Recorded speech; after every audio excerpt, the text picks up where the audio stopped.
শীতের সবজিগুলোর মধ্যে লাউ আমার অনেক বেশি পছন্দের।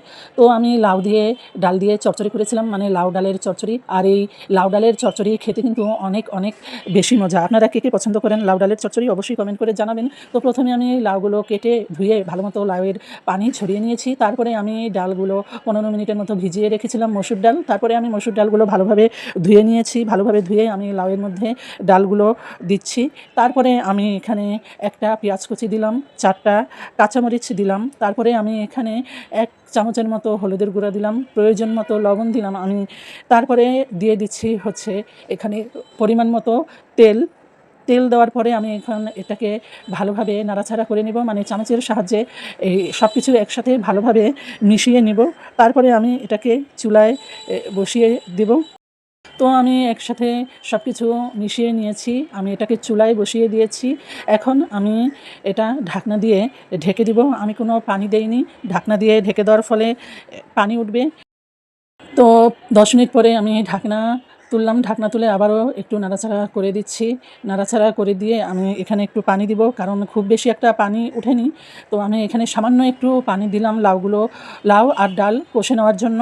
তো পানি দিয়ে ভালোভাবে নাড়াচাড়া করে দিয়ে আমি এটাকে আবারও ঢাকনা দিয়ে ঢেকে দিব। তো 10 মিনিট পরে আমি ঢাকনাটা তুললাম, তো বলক চলে এসেছে পানির।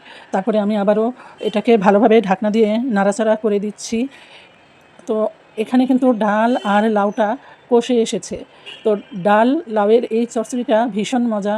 এটা গরম ভাত দিয়ে, তারপরে হচ্ছে রুটি দিয়ে, পরোটা দিয়ে অনায়াসে খেতে পারবেন। আমার কাছে তো ভীষণ ভালো লাগে গরম ভাত, ডাল আর রুটি দিয়ে।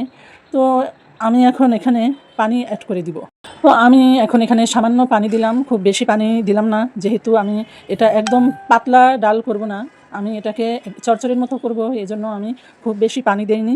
তো পানি দিয়ে আমি আবারও ভালোভাবে নাড়াচাড়া করে এটাকে ঢেকে দিব। 10 মিনিট পরে ঢাকনা তুলেছি। আমার পানি অনেকটা কিন্তু শুকিয়ে এসেছে। লাউ ডাল চচ্চড়ি রান্না হয়ে গিয়েছে প্রায়।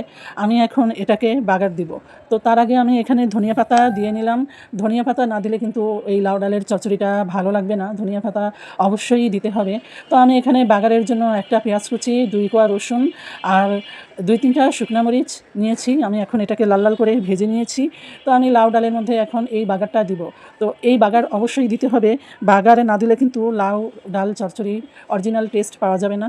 তো আমার হয়ে গিয়েছে। বাগার দিয়ে খুব বেশিক্ষণে রাখতে হয় না, 2 মিনিট নাড়াচাড়া করেই আমি নামিয়ে ফেলবো। তো আমার লাউ ডালের চচ্চড়ি হয়ে গিয়েছে। তো আমার আজকের লাউ ডালের চচ্চড়িটা কেমন লাগলো? যদি ভালো লেগে থাকে অবশ্যই লাইক, কমেন্ট, শেয়ার করে আমার পাশে থাকবেন। আর আমার পেজটাকে সবাই ফলো করে দিবেন। যারা ইউটিউব থেকে দেখতেছেন তারা আমার চ্যানেলটাকে সাবস্ক্রাইব করে দিবেন। তো আজকে এ পর্যন্তই। সবাই ভালো থাকেন, সুস্থ থাকেন। আল্লাহ হাফেজ। আসসালামু আলাইকুম।